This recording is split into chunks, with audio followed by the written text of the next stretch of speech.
नमस्कार, मैं श्रुति त्रिपाठी शुक्ला हिंदी नोट्स के यूट्यूब चैनल पर आपका स्वागत करते हैं। आज हम बात करेंगे सिविल प्रक्रिया संहिता के ऑब्जेक्टिव्स क्वेश्चन, जो कि एग्जाम पॉइंट ऑफ व्यू से बहुत ही महत्वपूर्ण है। अभी आपका राजस्थान जेएलओ का एग्ज़ाम आने वाला है और यूजीसी नेट का एग्ज़ाम आने वाला है, तो या फिर लॉ संबंधित और भी जो एग्ज़ाम्स है सभी के लिए ये बहुत ही महत्वपूर्ण है। आइए चलते हैं हम क्वेश्चंस की तरफ। वीडियो को लास्ट तक देखिएगा। अगर वीडियो पसंद आए तो लाइक कीजिएगा और कमेंट कीजिएगा। चैनल को अगर आपने अभी तक सब्सक्राइब नहीं किया है तो सबसे पहले आप चैनल को सब्सक्राइब कर लीजिए। आइए चलते हैं क्वेश्चंस की ओर। सिविल प्रक्रिया संहिता 1908 का विस्तार हुआ है जम्मू कश्मीर राज्य को छोड़ करके संपूर्ण भारत में, नागालैंड मणिपुर राज्य को छोड़ करके संपूर्ण भारत में, नागालैंड राज्य और जनजाति क्षेत्रों को छोड़ करके संपूर्ण भारत में, या फिर जम्मू कश्मीर नागालैंड राज्य और जनजाति को छोड़ करके संपूर्ण भारत में। तो आपको बता दें कि ये जो क्वेश्चन है ऑब्जेक्टिव का, इसमें जम्मू कश्मीर को इंक्लूड नहीं किया गया है, परंतु अब जो लेटेस्ट क्वेश्चन आएगा उसमें जम्मू कश्मीर को लेकर के संपूर्ण भारत में सिविल प्रक्रिया संहिता 1908 लागू है। तो अगर हम इस ऑब्जेक्टिव क्वेश्चन की बात करें तो इसके जो ऑब्जेक्टिव आंसर दिए गए हैं वह गलत हैं, क्योंकि जम्मू कश्मीर इसमें बोला है कि छोड़ करके, बट जम्मू कश्मीर को ले करके संपूर्ण भारत में सिविल प्रक्रिया संहिता 1908 लागू है। ठीक है। इसके बाद में संपूर्ण नागालैंड राज्य या फिर ऐसे जो जनजाति क्षेत्र है या उसके किसी भाग पर ऐसे अनुपूरक, अनुआंशिक या परिणामिक उपांतरों को सहित कर सकेगी, यानी कि जो अधिसूचना में अगर विनिर्दिष्ट है तो वहाँ इन सब जगह पर यह लागू है। ठीक है। डिक्री क्या हो सकती है? एक डिक्री क्या हो सकती है? प्रारंभिक हो सकती है, अंतिम हो सकती है, प्रारंभिक अंतिम दोनों हो सकती है, या सभी हो सकते हैं। तो इसका आंसर है सभी, क्योंकि जो डिक्री है 1908 सिविल प्रक्रिया संहिता 1908 की धारा 2 सबसेक्शन 2 कहती है कि जो डिक्री होती है, डिक्री प्रारंभिक भी होती है और डिक्री अंतिम भी होती है। जब वाद के पूर्ण रूप से निपटारा जब किया जाता है तो जो पूर्णतया निपटारा करने से पहले की जो डिक्री होती है वे आपका प्रारंभिक डिग्री होगी, और जब न्याय निर्णय वाद को पूर्ण रूप से निपटा दिया जाएगा तो उसके बाद जो डिक्री मिलेगी वह आपकी अंतिम डिक्री होती है। ठीक है। निर्णय क्या होता है? निर्णय का क्या अर्थ है? तो आपको बता दें कि निर्णय, इसके लिए जो है आपके 4 ऑब्जेक्टिव आंसर दिए हुए हैं। न्यायालय के द्वारा दी गई डिक्री निर्णय है, या फिर न्यायालय के द्वारा दिया गया आदेश निर्णय है, या फिर डिक्री के आधारों का न्यायालय द्वारा दिया गया संकथन जो है निर्णय है, या फिर डिक्री और उपदेश के आधारों पर न्यायालय द्वारा दिया गया संकथन निर्णय है। तो जी हाँ, डिक्री और उपदेशों के आधार पर न्यायालय द्वारा दिया गया संकथन जो है वह निर्णय कहलाता है। सिविल प्रक्रिया संहिता 1908 धारा 2 सबसेक्शन 9 में निर्णय की परिभाषा को परिभाषित किया गया है, यानी कि निर्णय से न्यायाधीश द्वारा डिक्री या फिर आदेश के आधारों का जो कथन है उससे अभिप्रेत होता है निर्णय। उसके बाद आपका क्वेश्चन आ जाता है कि जो धारा 10 है, यानी कि सिविल प्रक्रिया संहिता 1908 की जो धारा 10 है, व्यवहार प्रक्रिया संहिता, वे किससे संबंधित है? तो आपको बता दें कि जो व्यवहार प्रक्रिया संहिता है, इसके आंसर्स दिए हुए हैं। विचाराधीन मामले से संबंधित है, या फिर पूर्व न्याय से संबंधित है, मध्यवर्ती लाभ से संबंधित है, या फिर इनमें से कोई नहीं। तो आपको बता दें कि जो सिविल प्रक्रिया संहिता 1908 की धारा 10 है वे विचाराधीन न्याय के सिद्धांत पर आधारित है, यानी कि रेस जो है सब जुडिका से संबंधित है, यानी कि विचाराधीन मामला से संबंधित है। ठीक है।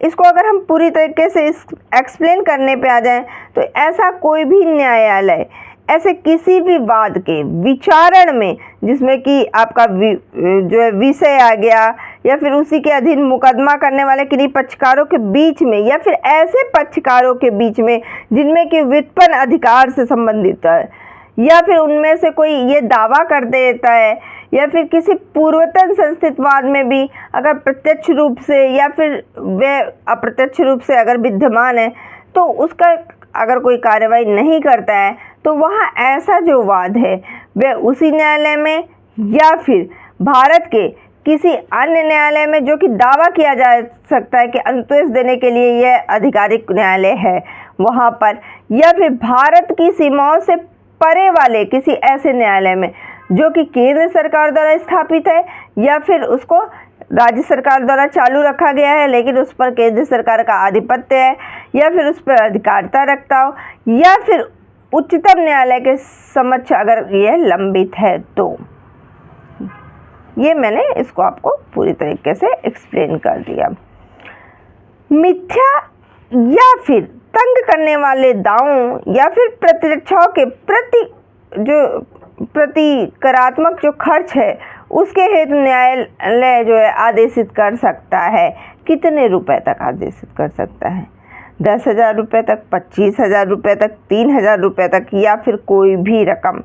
तो आपको बता दें कि जो सिविल प्रक्रिया संहिता की धारा 35A कहती है कि मिथ्या या फिर तंग करने वाले जो दावे हैं उससे प्रतिरक्षा के लिए जो प्रतिक्रियात्मक खर्च है उसको न्यायालय 3,000 रुपये तक रकम या फिर अपनी धन संबंधी अधिकार की जो परिसीमा है वह अपने अधिकार तक की परिसीमा तक जो भी रकम कम हो उससे अधिक रकम के संदाय के लिए ऐसा कोई आदेश नहीं दे सकती है। यानी कि 3,000 रुपये तक नॉर्मली वह दे सकती है। सिविल प्रक्रिया संहिता के कुल कितनी धाराएं और आदेश हैं? तो आपको बताया है, इसमें ऑब्जेक्टिव आंसर दिया है 158 धाराएं तथा 52 आदेश, 158 धाराएं तथा 51 आदेश, 167 धाराएं तथा 52 आदेश, 161 धाराएं तथा 51 आदेश। ये तो हर बच्चे को इतना तो पता होना चाहिए कि जो सिविल प्रक्रिया संहिता 1908 है उसमें आपके यहाँ 158 धाराएं हैं और 51 आदेश है तथा 8 परिशिष्ट है, यानी कि 158 धाराएं, 51 आदेश और 8 परिशिष्ट है।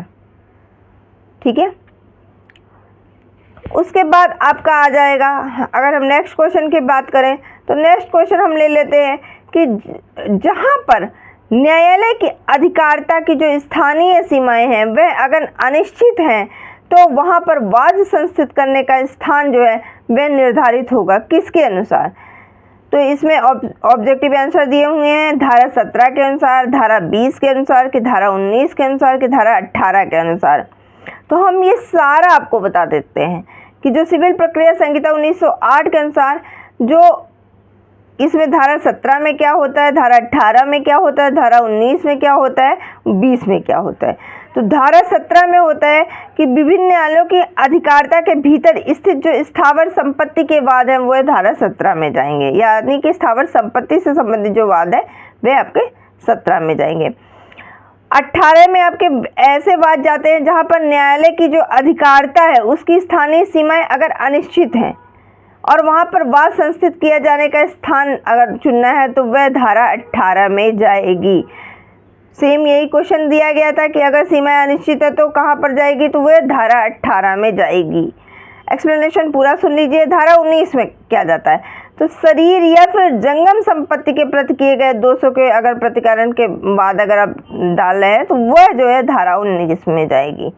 धारा 20 में क्या जाएगी, अन्य वाद जो कि वहाँ संस्थित किए जा सकेंगे जहाँ की प्रतिवादी अगर निवास करता है तो ऐसे वाद हेतु यहाँ पर पैदा होते हैं, यानी कि धारा 20 में आ जाएगी। तो इसका सही आंसर जो है वह है धारा 18। ठीक है, उसका नेक्स्ट क्वेश्चन पे आते हैं। डिक्री का निष्पादन जो है वह किसके द्वारा कराया जा सकता है? जिलाधीश के द्वारा, जिला जज के द्वारा, तहसीलदार के द्वारा, या फिर पारित करने वाले न्यायालय के द्वारा, या उस न्यायालय द्वारा जिसे यह पत्र भेजा गया हो। तो इसका सही आंसर है कि सिविल प्रक्रिया संहिता 1908 की धारा 38 के अनुसार किसी भी डिक्री, कोई भी डिक्री अगर है तो किसी भी डिक्री का जो निष्पादन है वह न्यायालय के द्वारा की जा सकती है, उसे पारित करने वाले न्यायालय के द्वारा या फिर उस न्यायालय के द्वारा जिसको वह डिक्री निष्पादन हेतु भेजी गई है। ठीक है, अब अगर हम नेक्स्ट क्वेश्चन की बात करें तो जो गार्निशी आदेश होता है, आपने गार्निशी आदेश जो है सुना होगा, तो गार्निशी जो आदेश होता है वह दिया जाता है निर्णीत ऋणी को, या फिर निर्णीत ऋणी के ऋणी को, या फिर निर्णीत ऋणी के लेनदार को, या आज्ञप्तिधारी को। तो सिविल प्रक्रिया संहिता 1908 की धारा 1908 के आदेश 21 और नियम 46 का से लेकर के 46 झा तक इसका विवरण देता है। यानी गत जो है ये गार्निशी आदेश के बारे में बताता है। नियम 46 खा जो है वह बताता है कि न्यायालय गार्निशी के विरुद्ध आदेश दे सकेगा। यानी कि गार्निशी से यहाँ पर तात्पर्य है कि निर्णीत ऋणी का ऋणी, निर्णीत ऋणी का ऋणी। तो यानी कि इसका जो आंसर होगा वह बी होगा, निर्णीत ऋणी का ऋणी होगा। उसके बाद नेक्स्ट क्वेश्चन आपका यह है कि कैविएट दायर करने के पश्चात कितने दिन तक प्रवर्त रख सकेगी? 30 दिन तक, 90 दिन तक, 60 दिन तक, या फिर 120 दिन तक। तो आपको बता दें कि ये 90 दिन तक प्रवर्त रह सकती है। सिविल प्रक्रिया संहिता 1908 की धारा 148 ए सबसेक्शन 5 कहता है, सबसेक्शन 5 उपधारा 1 के अनुसार कैविएट अगर दायर किया गया है तो वहाँ कैविएट उस तारीख से जिस तारीख को दायर किया गया है उससे 90 दिन का अवसान के पश्चात वह प्रवर्त नहीं रहेगा। यानी कि वह 90 दिन तक जो है वह पूर्ण हो जाना चाहिए। ठीक है।